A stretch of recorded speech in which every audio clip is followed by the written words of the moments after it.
with Young Americans for Liberty here at cpac. How you doing, buddy? Not too bad, not too bad. You having fun here at the conference? Enjoying it. It's been a blast. This is about as big as cpac has ever been, so loving it. Good response from the crowd?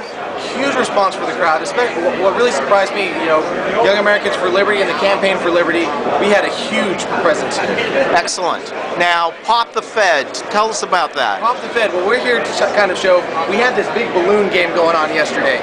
And the whole idea was to show that, that the Federal Reserve inflates the monetary system, creates the bubbles, and then they pop. And that's what causes this crisis. It's not capitalism, it's the Federal Reserve, these government institutions, and actually government interference that has caused the crisis, and not necessarily capitalism or the free market.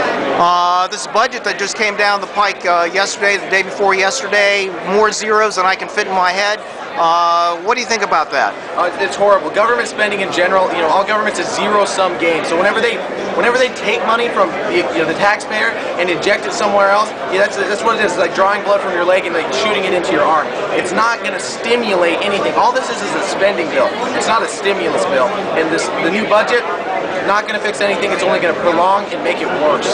So the next 4 years, how do you see that for the conservative movement? I hope that the conservative movement will go back to its roots, the real body of conservatism, Barry Goldwater conservatism.